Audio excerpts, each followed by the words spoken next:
Hi, welcome to On the Ride 25. This is our 11th episode. I'm Dominic, and this is Scott. By the way, Scott, what do you bring to the table for this episode? Oh, well, let me tell you. I'm a full-time shit talker, weekend warrior, part-time endurance athlete, and unqualified bike commentator. Nice. Yeah. What about you? Maybe a little bit more. I've owned bike shops and been in the bike industry for 35 years. I've owned and run pro and elite level teams, basic club teams. I've started clubs. I've started bike rides. Other than that, just a few things here and there. Designed kits, outfits, and things like that, and ran one of the busiest bike shops in the United States. Awesome. Sounds good. What do we want to talk about today? So today I want to talk about the Chinese invasion. And we're not talking about Taiwan, guys, so we're not going there. So we're talking about how China is going to affect the bike industry in the future, my opinion on it, and what do I see going on. Sounds great. I'll have some questions along the way. You kick it off. So I'm going to kick it off by going with, we'll go a little bit farther. We're going to start with where the bike industry is now. We've talked about it in the last episode, but right now the tendency for the bike industry is premium. They all want to talk about premium. What does premium mean, Scott? For me, because I'm a Specialized fanboy, it's S-Works and nothing else. And what does that mean? Premium, though. When you hear premium, what do you hear? Premium means dollars. It means dollars. Exactly. So what the industry is looking for to do now, it seems like everything is moving up. Everything the entry level is moving up. The top end is moving up. Everything's up now. And it's where they're trying. I don't know. I think that's where they're trying to get to. They're trying to be a Porsche. They're trying to be Apple. They're trying to be something exclusive, which I'm not 100% sure the bike industry should be or is. Most importantly, it definitely isn't. I see a big opening now because of that. And the opening now might be China, because we've all heard about Chinese parts, Chinese bikes, Chinese this. And over the years, it's always been what, Scott? Oh, we don't touch them. They're death traps. You wouldn't ride Chinese wheels to save $2. Right. That's what we heard. But nowadays, obviously, the quality's gotten better. China, no matter what you want to say about them politically left, we're not going to get into any of that. No. We are going to get into if something's not good, they're going to work hard to get it better. Absolutely. And then they already are. They're in the Pro Tour. They are. They sponsor Astana. Team Astana with X-Lab bikes. Right. And every review on the bike's been great. I don't think it's pretty, though. Well, pretty will come later. I think they have to work on it's got a very Asian graphics, which is, very, Giant was like that years ago, where they didn't have the really American appeal to the graphics, which didn't take them long. Giant. It's an easy fix. Yeah. It's basically paint and stickers. You're right. So obviously they're heading in that direction. This is Pro Tour. This is not, and in fact, there's a continental team that's coming, which is basically a Chinese-based team. They're trying to bring their riders and their stuff up to the next level. Sure. So what we're seeing now is that they're coming, and their weaknesses before have been well documented as customer service, a lack of it was quality at first. Right. Quality was an issue at first. I think they've made that hurdle. Their stuff is starting to become on par with the rest of the markets across the world. And customer service was always kind of like, hey, you might get through to somebody and you might not. And getting through to somebody didn't guarantee that you were going to get any type of resolve for any problem that you were having. That's 100%. And it's, what at this point, I don't know if they've gotten that far, they crossed the bridge to that yet, but that's their next hurdle, and that's what they're working on next. And it's not just in road biking. If you look in mountain bikes, the biggest thing is the DJI motors. DJI motors, if you're into mountain biking, that is the hottest motor out right now. This is a company who made drones, and now they are making, e-bike motors. And for you guys who don't know, that is like the hot motor. It's smaller, makes more power, lighter. Just like everything you want out of it. That's everything you want. Yeah, it's all the marks. And, company using its Crestline bikes, a smaller company. Most people haven't heard that much about it unless you're into that. It's the hottest bike you can get right now. Sold out to the whole year. You're not getting, if you've just heard about Crestline and you don't have an order for one, you're not getting one this year. That's the hot thing. So, coming with electronics, it's not like building a bike frame. Building a bike frame is actually harder than the electronics because there's an art form to it. It's the shaping of the tubes. Sure. Whether it's aluminum, steel, carbon, how you lay up the carbon. It's just not numbers. It's how the bike feels when you ride it. It's the aesthetics of a bike and what it looks like and the frame and not only that, you're going to get the ride quality is not something you could measure because you can say, oh, it's this stiff this way and laterally this stiff this way and it has this much give this way. But as you know, you've ridden many bikes, and all these bikes are good bikes, but they don't all ride the same because it's how the bike's laid up, how the the geometry of the bike is, how the tube shaping is. Sure. All that makes a big difference, which you just don't put in numbers. So that's one of the things that they have to learn about. They'll get there. That's not a number thing, and they are getting there. From what I've read, the reviews on this bike, I've not ridden X-Lab, so I'm not going to go off and say I've ridden it. But GCN, I think a small company like us that does they do a YouTube thing too. I think something. I've heard whatever. They do that. So they're there, and not only that, you're looking at a X-Lab full Dura-Ace / red bike. If you're going to get an S-Works bike, you're at $16,000 now. Easy. $16,000 for a freaking bike. Yeah. $20,000 for the new S-Works. Was it Levo? Levo. Yeah. $20,000 for the new Bianchi. Yeah. How far can the prices go for these things? I don't know. I mean, time will tell, but it feels like they're pushing you up.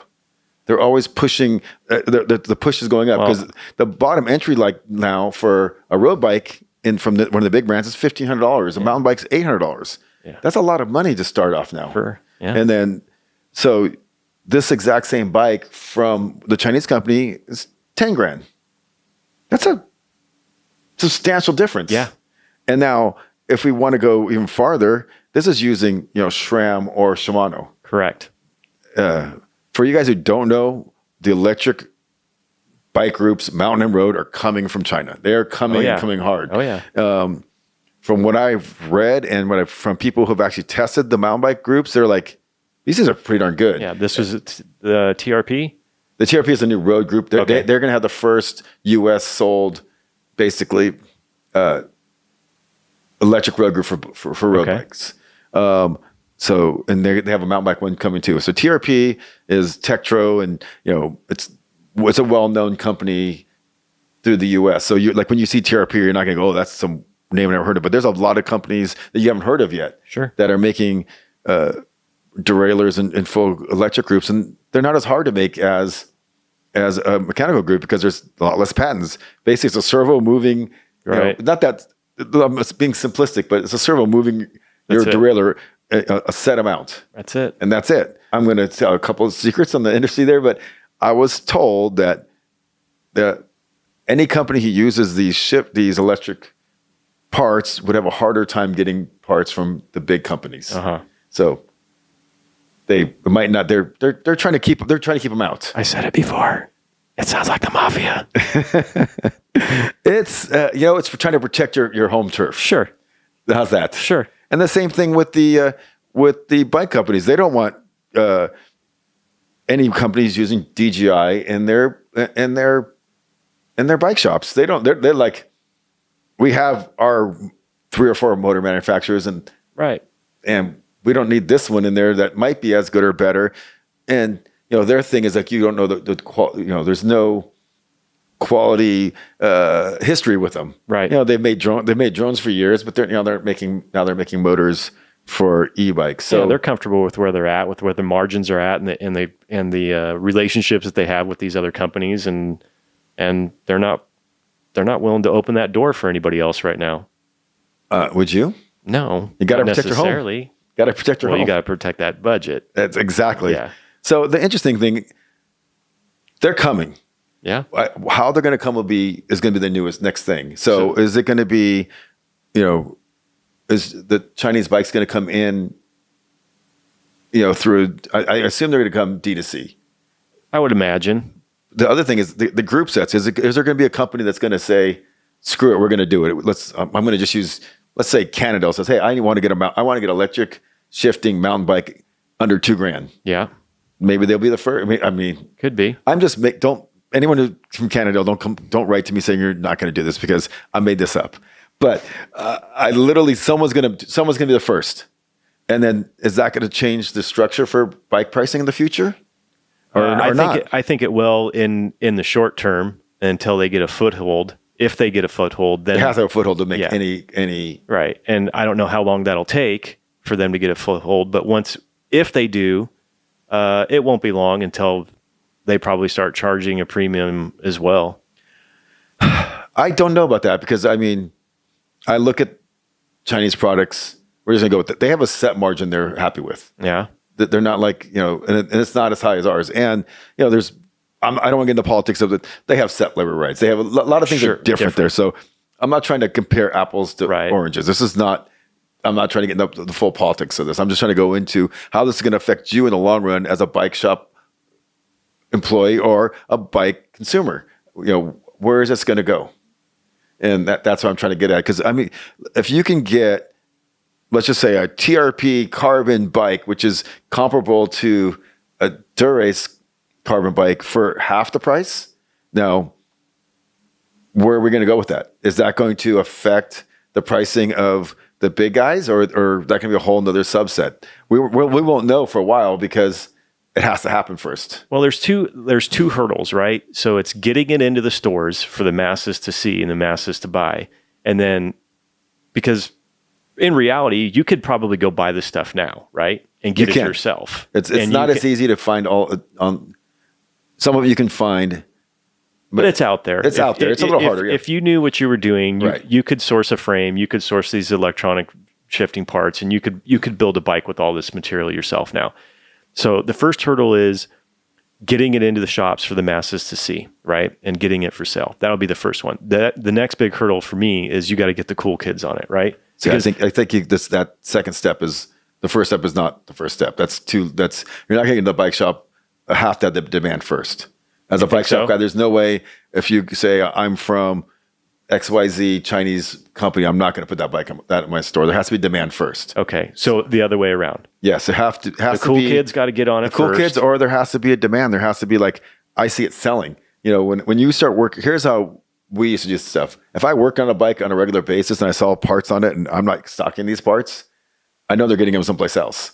So that's one of the big ways we bring things in. We're like, oh my God, why am I working on a bike with these wheels? Mm-hmm. Let me find out about this. This is like the fourth bike I worked on. That's, a common way bike shops find stuff to bring in. Okay. So as in the bike shop level, there'll have to be a little demand for it first. So there's no way they're going to just put it right in a bike shop. Because I'd put it out there and no one would ever, our guys wouldn't be behind. There'd be nothing. There'd be no push for it. Okay. So that's it. So that's my thing. But I mean, you get a young guy like, or by the way, we have a new producer today. Yeah. His name is, you guys don't see him, but Benjamin's here. Hello, I'm Benjamin. So that's right. So young guy like that, he's less apt to follow the traditions. So it's gonna be it's definitely come with the young guys. The hipsters move the new the hipsters and the hitters, right? As soon as your local group ride hitters are on it, then it's like, oh, the door's wide open. Exactly. Now, right? It'll come from the hipsters first and the hitters second. Yeah. That's kind of how it works. Because they want to be trend starters. Yeah. Sometimes they miss. Yeah, the swing and a miss. Yeah, they don't always make it. But so it's an interesting way. That's why I'm talking about the Chinese invasion, because it's coming. And that's why the title for this is here. The ripples through the industry are gonna be huge. Is it gonna be this year or next? It's not gonna be this year. I think you'll see I won't be surprised you start seeing it next year though, where we're going to start seeing more and more of it. And, it depends on, it's obviously it's a bunch of Chinese companies. I assume, TRP, which is, Tektro again, they're good they already understand the American market. So with their electronic group, I feel that would be an early, acceptable group. And the name as well, people know the name other than, some of the other ones that you've never heard of before. So that, that's my guess, but we'll soon see, because it's coming. You guys will all see it. Don't be surprised if after you listen to this, you'll see, oh my God, there's this part. Oh, there's an ad for these. Right. Well, that's how it always works. Yeah. You hear about it, and then the next thing you know, it's because your phone's everywhere. Because your phone's listening to you. Right. Well, it's listening to you. We all know that. So, well, that's that subject, and we'll do. I'll give Scott on his. Scott, tell us about your famous part of the show. Oh, Scott's comments from the unqualified. I don't have much to talk about. We can talk about the Vuelta a little bit. That's all there is, actually. It's not that much to talk there's about. There's not too much to talk about. I covered the tour in great detail. And as far as the Vuelta go, I'm pretty disappointed overall. It was a tough one to watch with everything that went on. I don't think the organizers did a great job from start to finish. What went on? Not everyone knows what went on. So what went on was there was pro-Palestine protests everywhere, interrupting the stages to the point where they had to cut them early or reroute them. Yeah, or they actually just ended one of them. Stage 21 was like, the last stage they didn't do. We're just going to call it. They gave no time because halfway through they got it's interesting. So you can get back into that. You left those details out, for sure. Well, the details that I think are more important is where does pro cycling go from here? So this year's Vuelta basically turned into a full shit show because of the protest. Whether I don't care what side of the fence you're on with the protest or not, it turned the race itself into a full shit show. How does professional cycling and the organizers that put on these big events, how do they prevent that in the future? It's going to be a big deal because every protester has seen how it works. Right. So now it's, whatever protest is going to be next, because there's more events. The World Championships are coming up. You got the World Championships. And I think it depends on the country also. Sure. Some countries are more lenient. Right. And some countries aren't. Right. So like Spain, those French gendarmes, they'd have none of this shit. No, they would have. No. Yeah. I mean, it's so funny because France is very, very liberal in most things. Very much so. But when it comes to messing with the Tour de France, no, they will run you down. Yeah. We saw it. We saw a couple of them. A couple of guys just got checked hard over the rails in the finishing shoot at the Tour. So the biggest thing this year though at the Vuelta was the numbers. Yes, there was big groups and over basically taking over certain areas. So there has to have so much more security because unlike, football, baseball, soccer, where you're in a stadium, it's controlled. It's in a controlled environment to some degree inside of a stadium. Sure. Like you try to do something down your road and block everything off for multiple hours and try to keep control of it. Right. You can't do it. You get inside Wembley Stadium or something like that, right. or AT&T Stadium. And it's like, we got control of you from the minute you come in the parking lot. Exactly. We know who you are. We know where your seat is. We know what concession stand you're going to. We know which bathroom you're going to. We've got you on video. If you play any weird games, we got facial recognition. You can't do that on the side of the road, in the middle of the countryside. And every place is different. It's not like you're doing the same road over and over again, so you can kind of map it out because every day it's someplace else. The circus moves. Yeah. So it's a little different. So it's sad. It's a sad thing for cyclists. And I'm not anti-protest. I like a protest. It's just it's really hard for the cycling community to deal with this, and I don't know how they're going to in the future. So there's that. All right, I'm going to bring up something different this time. We've got pet peeves and unwritten rules for cycling. Yeah, I think that's the good way to. How about it's group cycling etiquette part 2. Oh, wow. Look at you. All right. So if you're in a group ride, there's some kind of unwritten rules that you should follow. And if you're not doing them, people are going to talk about you behind your back. Now, you're free to do whatever you really want to do. And there's no consequence for violating any of these unwritten rules. But just know for sure that the rest of the group that's behind you or riding in front of you, when you do these things, they're talking about you. 100%. Yeah, 100%. So the first one is, if you're on a group ride, take the temperature of the group. If they're riding at a particular pace and they're all together and they're riding shoulder to shoulder, 2 by 2, do that. Don't be the guy new to the group just attacking off the front. There's usually a reason why they're riding 2 by 2. It's a section maybe not safe, or it's kind of like a rolling regroup, or it's just, hey, this part of this, the group has kind of got a chill vibe to it. This is not the spot where you go attack. Correct. So to expand on that, if it's a coffee ride, let it be a coffee ride. Don't attack the coffee ride.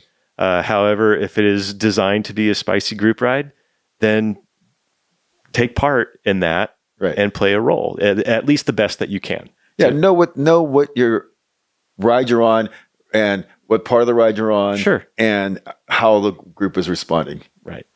So half wheeling, I know this has been talked about to death. This is my pet peeve. Yeah, I've grabbed so many pockets over the years of people. When you're riding someone, you're handlebar to handlebar, guys. You're not a half a wheel in front of time. That means you want me to speed up. Correct. And then if I speed up to ride next to you, and you speed up again, that's, first of all, it's rude. There's no end to it until the point where it's like, oh, we're riding at threshold now. Right. Yeah. So what I do, which people know me for, I actually grab their pocket. Yeah. And I pull them back to me and I say, handlebar to handlebar, let's talk. Yeah. If we're on that kind of ride, that's what you do. If anyone's seen a pro training ride, they're always 2x2, handlebar to handlebar, talking or non-talking until they pull off. All right. Exactly. So I got one more and we'll wrap this up. If you're having a conversation with somebody and you have a loud freewheel, do not coast. I cannot hear you when you're coasting and your rear wheel is just singing along so loud, and I have to continually ask you what or say again. So you could soft pedal. Just soft pedal. And we'll leave it at that. There'll be more in the future to come as we come up with them, but there's a little fun little outtake there about some riding etiquette that we could all follow and need to be reminded of occasionally. Yes. Well, you guys, thank you again for watching the show. This is On the Ride 25, and we have our new producer here, Benjamin. We'll put him in front of the camera at some point in time. And I hope you like the show. There's going to be some changes. Obviously, you can see our background. You know kind of where I live. Like now you guys know where I live. You can see that's one of the views out my window, which is beautiful. Yeah. And like and subscribe. Leave 100%. Us a comment. Please leave us comments. Yeah. I get like 10 DMs after every single episode or more. Put them in the comments. Yeah. It kind of helps our algorithm. So if you'd like it, say you like it. If you don't like it, tell us why. Yeah, right. Exactly. There you go. All right. Thank you guys. We'll see you next time.